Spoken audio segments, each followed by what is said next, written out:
60 రోజుల్లో మీతో ఇంగ్లీష్ అద్భుతంగా మాట్లాడిస్తాం. వెంటనే కాల్ చేసి జాయిన్ అవ్వండి. నమస్తే, వెల్కమ్ టు సుమన్ టీవీ. నేను doctor Anuhya, internationally certified happiness and mindfulness coach. సర్వసాధారణంగా తల్లులు పిల్లల మధ్యలోని గ్యాప్ అనేది ఫామ్ అవుతుంది టీనేజ్ వచ్చినప్పటికీ.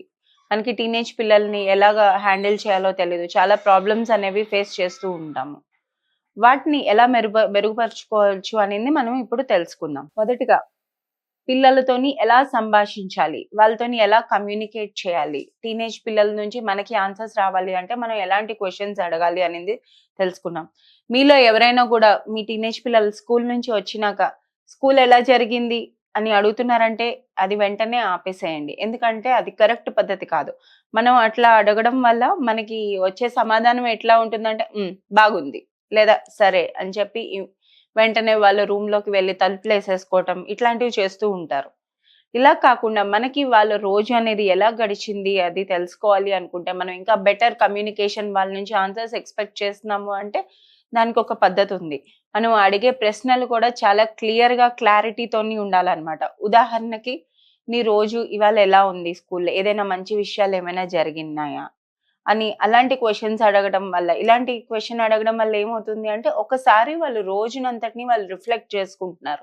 మంచిగా జరిగిన విషయం ఏంటి అనేది వాళ్ళకి ఐడియా వస్తుంది. రెండవది, నీకు ఏమైనా కష్టంగా అనిపించిన సిచ్యువేషన్స్ ఏమైనా ఉన్నాయా, లేదా ఛాలెంజెస్ ఏమైనా ఫేస్ చేసినవి ఉన్నాయా, నువ్వు వాటిని ఎలా ఎదుర్కొన్నావు అని అడగడం వల్ల మనకి ఏంటంటే వాళ్ళకు ఎలాంటి ప్రాబ్లమ్స్ ఫేస్ చేస్తున్నారు అని తెలుస్తుంది. అట్ ద సేమ్ టైం మనం వాళ్ళని ఎంకరేజ్ చేయొచ్చు. ఓహో, నీకు ఇంత కష్టం వచ్చినా కూడా నీ అంతటి నువ్వు సొల్యూషన్ అనేది కనుక్కొని పైకి వచ్చావు, వెరీ గుడ్, అలాగా ఎంకరేజ్ చేస్తూ ఉండొచ్చు. సో ఇలా చేయటం వల్ల దీన్ని ఏమంటారంటే రెసిలియన్స్ అన్నమాట. అంటే వాళ్ళ మీద వాళ్ళకి కాన్ఫిడెన్స్ అనేది పెరుగుతుంది, వాళ్ళు రెసిలియన్స్ అనేది పెంచుకుంటారు. రెసిలియన్స్ అంటే ఎన్నిసార్లు పడినా కూడా మళ్ళీ పైకి లేవగలిగే శక్తి, దాన్ని రెసిలియన్స్ అంటారు. ఇంకా మూడవది, నీకు ఏమైనా కొత్త వ్యక్తులు ఎవరైనా పరిచయం చేశారా, వాటితో ఏం సంభాషించావు, లేదా నీ టీచర్స్ ఏమైనా కొత్త విషయాలు అనేవి తెలుసుకున్నావా, ఇట్లాంటివి అడగటం వల్ల మనం వీటిని ఓపెన్ ఎండెడ్ క్వశ్చన్స్ అంటాం అనమాట. సో మనం స్కూల్ ఎలా ఉంది అండ్ డైరెక్ట్ గా ఒక చిన్న క్వశ్చన్ లో అడిగినట్టయితే కనుక వాళ్ళకి ఆన్సర్ ఏమి ఇయ్యాలో కూడా తెలీదు. మనం ఇలాంటి క్వశ్చన్స్ అడగటం వల్ల వాళ్ళకి ఆలోచన కూడా వస్తుంది అనమాట. మనం ఏం చేస్తున్నాం, టైం అనేది ఇస్తున్నాం. టైం ఇచ్చి వాళ్ళు ఆలోచించే శక్తిని పెంచుతున్నాం. ఓహో, నా రోజులోని ఇట్లా జరిగింది, వాళ్ళ డేని వాళ్ళు రిఫ్లెక్ట్ చేసుకుంటున్నారు అనమాట. ఇలా చేయటం వల్ల ఏంటంటే మనకి కాన్వర్సేషన్ అనేది బెటర్ గా మనం మాట్లాడచ్చు. అయితే కొన్ని టిప్స్ ఉన్నాయి. పేరెంట్స్ ఈ క్వశ్చన్స్ అడిగినా కూడా కొన్నిసార్లు మనకి ఆన్సర్స్ రాకపోవచ్చు. ముందు మనం పేషెన్స్ అనేది పెంచుకోవాలి. వెంటనే మనం ఒక క్వశ్చన్ అడిగిన వెంటనే ఆన్సర్ వచ్చేయాలి, మళ్ళీ వాళ్ళు టీనేజ్ పిల్లలు ఆన్సర్ ఇవ్వకపోతే మనకు కోపం వస్తూ ఉంటుంది తల్లిదండ్రులకి. అట్లా కాకుండా మనం పేషెన్స్ అనేది పెంచుకోవాలి. వాళ్ళకి కొంత టైం అనేది ఇవ్వాలి. వాళ్ళు ఎట్లాగా ప్రాసెస్ చేసుకుంటారనమాట. అంటే మనం అడిగిన క్వశ్చన్స్ అన్నిటినీ ఒకసారి వాళ్ళు రిఫ్లెక్ట్ అయ్యి వాళ్ళు ఎట్లా ఉంది రోజు అనేది ఈ మొత్తం రిఫ్లెక్ట్ చేసుకోవడానికి మనం ఆ టైం అనేది ఇవ్వాలి. అన్నిటికన్నా ముఖ్యమైనది ఏంటంటే యాక్టివ్ లిస్నింగ్. ఇది వరకు కూడా మనం మాట్లాడుకున్నాం, అంటే మైండ్ఫుల్ లిస్నింగ్ అంటే ఏంటి అనేది అలా జనరల్ గా మాట్లాడుకున్నాం. కానీ మీ పిల్లలు ఎవరైనా నేను చెప్పేది ఎందుకు వినట్లేదు నువ్వు అని ప్రశ్నించారా? అట్లా ప్రశ్నించినట్టయితే కనుక మీలోని యాక్టివ్ లిజనింగ్ అనేది లేదు. యాక్టివ్ లిజనింగ్ అంటే ఏంటి? ఉదాహరణకి ఒక వ్యక్తి మీతో సంభాషించినప్పుడు మీ కాన్సన్ట్రేషన్ అంతా వాళ్ళపైనే ఉండాలి. కంటి చూపుతోని కాంటాక్ట్ అనేది ఉండాలన్నమాట. అంటే మీ కంటి చూపు వాళ్ళ కంటి చూపు కాంటాక్ట్ లో ఉండాలి. ఇలా చేయటం వల్ల ఏంటి అంటే ఎదుట వ్యక్తికి కూడా మనం గౌరవం ఇస్తున్నట్టు వాళ్ళు ఫీల్ అవుతారు. ఓహో, నేను చెప్పింది వింటున్నారు అని ఉంటది. సర్వసాధారణంగా మనం ఏం చేస్తూ ఉంటామంటే పిల్లలు ఏదైనా మాట్లాడినా కూడా మనం ఏదో పని చేసుకుంటూనో లేదా మొబైల్ చూసుకుంటూనో, తల్లులు అయితే వంట చేస్తుండో వాళ్ళు వచ్చి మాట్లాడినప్పుడు కూడాను మనం మన పని మనం చేసుకుంటాం. ఓకే, విన్నాను, వెళ్ళు, తర్వాత చూద్దాం ఆ సంగతి అని ఇట్లా మాట్లాడుతూ ఉంటాం. ఇలా కాకుండాను మీరు వాళ్ళతోని మైండ్ఫుల్ లిజనింగ్ అనేది ప్రాక్టీస్ చేస్తే వాళ్ళకి కూడాను ఓహో, ఒక రెస్పెక్ట్ అనేది కావాలి. ప్రతి మనిషికి కావాలి. అది పిల్లలైనా అవ్వండి, పెద్దలైనా అవ్వండి.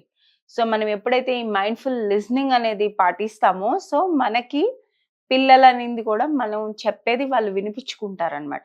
సో ఇలాగ మనం కొన్ని టిప్స్, చిన్న చిన్న టిప్సే కానీ రోజువారీలోని చిన్న చిన్న ఈ చేంజెస్ అనేవి ఫాలో అవ్వటం వల్ల మనం అడిగే విధానం, ఎలాంటి సమయంలో అడుగుతున్నాం అది కూడా చాలా ఇంపార్టెంట్.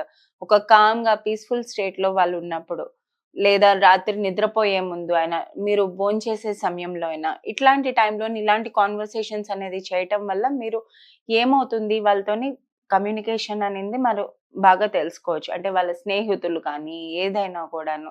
సాధారణంగా మనం చేసే పెద్ద తప్పు ఏంటి అంటే మనం అడిగిన వెంటనే మనకి ఆన్సర్ రాదు. మనం ఇంకా తిరిగి అరవటం కానీ, ఏదైనా నేను అడుగుతుంటే నువ్వు ఆన్సర్ చేయట్లేదు ఎందుకు అని ఇట్లా తిరిగి మన ఎమోషన్స్‌ని మనం కంట్రోల్ చేసుకోలేకపోయాం. సో, మనకి టీనేజ్ పిల్లలతోని కానీ, చిన్న పిల్లలతో కానీ ఎవరితో అయినా సరే కమ్యూనికేషన్ అనేది బెటర్‌గా ఉండాలి అంటే మనం ముందు ఒక బ్యాలెన్స్ స్టేట్‌లో ఉండాలి. మనం సర్వసాధారణంగా టీనేజ్ పిల్లలు వచ్చినప్పటికీ మనకి తల్లులకి ముఖ్యంగా ఫేస్ చేసే ప్రాబ్లమ్ ఏంటి అంటే, మనం ఎంత మాట్లాడినా కూడా వాళ్ళ నుంచి మనకి సమాధానం అనేది మనకి వినపడదు. ఒక గోడతో మాట్లాడుతున్న ఫీలింగ్ ఉంటుంది మనకి. లేదా ఒక బండరాయితో మాట్లాడుతున్న ఫీలింగ్ ఉంటుంది. అది ఎందుకు జరుగుతుంది? టీనేజ్ పిల్లలు ఎందుకు అలా చేస్తారు అంటే, అది మనకి వాళ్ళకి ఒక డిస్‌కనెక్షన్ అనేది ఏర్పడినప్పుడు వాళ్ళు అట్లా బిహేవ్ చేస్తారనమాట. మనం వాళ్ళతోని ఆన్సర్స్ తెప్పించుకోవాలి అంటే ఏం చేయాలి అనేది మనం ఇప్పుడు తెలుసుకుందాం. ముందుగా మిమ్మల్ని మీరు చెక్ చేసుకోండి. మీరు మాట్లాడే విధానం ఎట్లా ఉంది వాళ్ళతోని? మీరు ఎక్కువ ఇన్‌స్ట్రక్షన్స్ ఇస్తున్నారా? ఇన్‌స్ట్రక్షన్స్ అంటే నువ్వు కంటిన్యూయస్‌గా వాళ్ళు చేసే ప్రతి పనిలోని కనుక మీరు ఖచ్చితంగా వాళ్ళని ఇంటరప్ట్ చేస్తూ, "నువ్వు అట్లా ఎందుకు చేస్తున్నావు? ఇట్లా ఎందుకు చేస్తున్నావు? దాన్ని ఇలా చెయ్యి, అలా చెయ్యి" అని కరెక్ట్ చేసినా కానీ, లేదా ఫస్ట్ ఓకే. స్కూల్ నుంచి వచ్చిన తర్వాత ఓకే. నువ్వు వాషప్ చేసుకొని వచ్చేసేయి. తర్వాత ఇది తిను, అది తిను, నెక్స్ట్ హోంవర్క్ చెయి, ఇది చెయి. ఇట్లా టూ మెనీ ఇన్‌స్ట్రక్షన్స్ అన్నమాట. అంటే చాలా ఇన్‌స్ట్రక్షన్స్ వాళ్ళకి ఒకేసారి ఇవ్వటం వల్ల వాళ్ళు తీసుకోలేరు. ఇది కూడా ఒక కారణం అవుతుంది టీనేజ్ పిల్లలు కనుక మీ మాట వినకపోయినట్టయితే. అయితే దీన్ని మనం ఎలా మెరుగుపరుచుకోవాలి అంటే, ఫస్ట్ పిల్లలు స్కూల్ నుంచి వచ్చే టైం ఉంది. లేదా మీరు వాళ్ళతోని ఏదైనా ఒక ఇంపార్టెంట్ కన్వర్సేషన్ అయినా మీరు మాట్లాడడానికి వెళ్తున్నారు అంటే, ఫస్ట్ మీరు ఒక డీప్ బ్రీతింగ్ అనేది చేసుకొని, మీరు ఒక కామ్ ఇంకా బ్యాలెన్స్ స్టేట్‌లోని ఉండాలి. తర్వాత మనం ఏం చేయాలి? ఉదాహరణకి ఒక చిన్న ఎగ్జాంపుల్ షేర్ చేస్తాను నేనిక్కడ. ఉదాహరణకి మీరు మీ పిల్లలు స్కూల్ నుంచి వచ్చినాక రూమ్ అంతా చెత్త చేసేసారు. క్లీన్ చేయండి, క్లీన్ చేయండి, క్లీన్ చేయండి అని అట్లా ఒక 3 టైమ్స్ లేదా 5 టైమ్స్ 10 సార్లు చెప్పినా గూడా ఆ రూమ్ అట్లనే ఉంటది. వాళ్ళు క్లీన్ చేయరు. మీకు కోపం అనేది వస్తూ ఉంటుంది. సో, మనం ఏం చేయాలి అంటే వాళ్ళ దూరం నుంచి ఇన్‌స్ట్రక్షన్స్ ఇయ్యకుండా వాళ్ళ దగ్గరికి వెళ్ళాలి. ఉదాహరణకి వాళ్ళ పేరు పెట్టి పిలవడం. "ఆర్య, ఒక్క సెకండ్ ఇస్తావా? నేను నీతో కొంచెం మాట్లాడాలనుకుంటున్నాను." ఎందుకంటే వాళ్ళు ఏదో పని చేస్తూ ఉండి వాళ్ళ దీంట్లో వాళ్ళు ఉంటారు. ఓకే. మనం పదే పదే ఇన్‌స్ట్రక్షన్స్ ఇవ్వటం వల్ల ఓకే. చేస్తాను, చేస్తానమ్మా, కొంసేపు అయ్యాక చేస్తానమ్మా ఇట్లాంటివి చెప్తూ ఉంటారు కానీ ఆ పని అనేది జరగదు. సో, మనం ఇక్కడ ఏం చేస్తున్నాం? పిల్లల దగ్గరికెళ్ళి వాళ్ళ పేరు పెట్టి అట్లా పిలిచి మాట్లాడటం వల్ల మనం వాళ్ళ అటెన్షన్ అనేది మన వైపు తిప్పుకుంటున్నాం అన్నమాట. వాళ్ళ ఫోకస్ అనేది మన వైపు తిరుగుతుంది. సో, సెకండ్ ఒక్కసారి ఒక ఇన్‌స్ట్రక్షన్ మాత్రమే ఇయ్యాలి. ఒకదానికన్నా ఎక్కువ ఇన్‌స్ట్రక్షన్స్ ఇయ్యకూడదు. కొంచెం ఇక్కడ టాయ్స్ అన్నీ పడేసున్నాయి. లేదా నీ బట్టలన్నీ ఇట్లా పడేసున్నాయి. తీసి బిన్‌లో వేసి కొంచెం క్లియర్ చేస్తావా? ఇట్లా ఎంపతితోని మాట్లాడాలి. మూడవది అన్నిటికన్నా ఇంపార్టెంట్ ఏంటి అంటే వాళ్ళకి ఒక చాయిస్ అనేది ఇవ్వండి. నువ్వు ఇప్పుడు చేస్తావా? లేదా కొంసేపు అయ్యాక వాళ్ళు ఏ పని చేస్తున్నట్టయితే ఆ పని అయినాక చేస్తావా? లేదా ఎంతసేపట్లో చేస్తావు అని మనం ఒక చాయిస్ అనేది వాళ్ళకివ్వాలి. ఇట్లా చేయటం వల్ల ఏమవుతుంది? మనం వాళ్ళకి చాయిస్ ఇస్తున్నాం. సో, ఇక్కడ మనం ఇన్‌స్ట్రక్షన్ ఇయ్యట్లేదు. వాళ్ళు చెప్తారు గదా! మనకి ఆన్సర్ హాఫ్ అన్ అవర్ తర్వాతో, లేదా ఈ పని అయిపోయాక ఒక 10 నిమిషాల తర్వాతో, గంట తర్వాతో చేస్తానని అప్పుడు మీకు సెకండ్ టైమ్ ఉంటది. ఆప్షన్ వాళ్ళకి వెళ్లి అడిగినప్పుడు.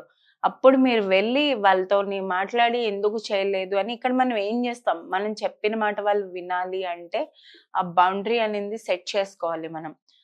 అంటే వాళ్ళు చేసినందుకు మనం వాళ్ళ ఎఫర్ట్స్‌ని అక్నాలెడ్జ్ చేయాలి. అట్ ద సేమ్ టైమ్ వాళ్ళు చేయకపోయినట్టయితే ఏమవుతుంది? చేయకపోవటం వల్ల వాళ్ళు ఫేస్ చేసే కాన్సిక్వెన్సెస్ ఏంటి అనేది మనం క్లియర్‌గా చెప్పాలి. అండ్ మనం సర్వసాధారణంగా చేసే మిస్టేక్ ఏంటి అంటే మనం చాలా పెద్ద పెద్దవి చెప్తాం అనమాట. నువ్వు కానీ ఈ పని చేయకపోతే నేను నీకు టీవీ కట్ చేస్తాను, అది కట్ చేస్తాను. లేదా ఇప్పుడు పిల్లలు సాధారణంగా మొబైల్‌లోని అది ఐప్యాడ్‌లోని వాటిలో ఉంటారు. అవి తీసేసుకుంటాను. అవి చెప్పడం వరకే కానీ మనం నిజంగా చేయలేం. సో మీరేం చేస్తారో నిజంగా అవే చెప్పాలి బౌండరీస్ చెప్పినప్పుడు, కాన్సిక్వెన్సెస్‌గా చెప్పినప్పుడు. లేదా చెప్పినవి తప్పనిసరిగా ఫాలో అవ్వాలి. సో ఫాలో అవ్వటం వల్ల ఏంటి అంటే వాళ్ళకి కూడా పిల్లల్లో కూడా ఒక భయం అనేది ఏర్పడుతది. ఓకే. అమ్మ నాకు ఈ పని చేయమని చెప్పింది. ఇది గాని నేను చేయకపోతే ఇది తీసేసుకుంటుంది. సో చెయ్యకపోవటం వల్ల వాళ్ళకి కాన్సిక్వెన్సెస్ అనేవి ఎప్పుడు క్లియర్‌గా ఉంటాయో వాళ్ళు ఆటోమేటిక్‌గా ఆ పని అనేది చేస్తారు. మనం ఇట్లా మనం చెప్పిన కాన్సిక్వెన్సెస్ మనమే ఫాలో అవ్వకుండా ఉండటం వల్ల ఏముందిలే అమ్మ ప్రతిసారి ఇలాగే చెప్తది గానీ ఏం చేయదు. పర్లేదులే నేను ఎలాగో ఒక సారీ చెప్పేసి, ఎక్స్‌క్యూజ్ చెప్పేసి నేను అమ్మని మనాయించేస్తాను అన్న ఫీలింగ్ ఉంటదనమాట. సో మనం చెప్పినట్టు మనకి పిల్లల నుంచి ఆన్సర్ రావాలి లేదా మనం చెప్పినవి వాళ్ళు వినాలి అంటే మనం ఈ పద్ధతి అనేది ఫాలో అవ్వాలి. సో ఇలా చేయటం వల్ల ఏమవుతుంది? పిల్లల్లోని రెస్పాన్సిబిలిటీ కూడా పెరుగుతుంది. అంటే వాళ్ళ ఉండే ప్రదేశం వాళ్ళు నీట్‌గా ఉంచుకోవాలని లేదా వాళ్ళ పనులు వాళ్ళు చేయాలి అని ఏదైనా కూడా. ఫస్ట్ కమ్యూనికేషన్ అనేది చాలా ఇంపార్టెంట్. కనెక్షన్ అనేది కూడా చాలా ఇంపార్టెంట్. మనం ఎట్లా పిల్లలతో మాట్లాడుతున్నామో దాని ప్రకారమే పిల్లలు కూడా మనతోని రివర్స్‌లో మాట్లాడుతూ ఉంటారు. మనం చెప్పింది చేసే కన్నా మనం చేసింది వాళ్ళు చూసి నేర్చుకుంటారు. ఉదాహరణకి మీరు కంటిన్యూయస్‌గా టాస్క్స్ ఒకదాని తర్వాత నువ్వు ఈ పని చేయి, ఆ పని చేయి, ఈ పని చేయి, ఆ పని చేయి అంటే ఒక రింగ్ మాస్టర్ లాగా ఉంటుందన్నమాట. ఎప్పుడు చూసినా అమ్మ ఏదో ఒక పని చెప్తూనే ఉంటది నాకు అని. కాబట్టి మనం ఆ పద్ధతి ఫాలో అవ్వకుండా టీమ్ లాగా అంటే మీరు మీ అమ్మాయి గాని, అబ్బాయి గాని ఒక టీమ్ లాగా ఒక కొలాబరేషన్ లోకి వచ్చి ఇద్దరు కలిసి మన ఇద్దరం కలిసి చేద్దాము అనింది మీరు అంటే వాళ్ళని ఇన్వైట్ చేయడం అంటే నేను ఇక్కడ ఏమనంటే వాళ్ళతో పాటు కలిసి మన ఇద్దరం కలిసి చేద్దామా అని ఒక హెల్ప్ లాగా మీరు ఆఫర్ చేసి ఇద్దరు కలిసి చేసినట్టయితే మీకు బాండింగ్ కూడా డెవలప్ అవుతూ ఉంటుంది. సో ఇట్లాంటివి చేయటం వల్ల ఏంటి అంటే పిల్లలు మనం చెప్పిన మాటలు వింటారు. మనం ఒక గోడతో మాట్లాడుతున్నాము అన్న ఫీలింగ్ ఉండదు.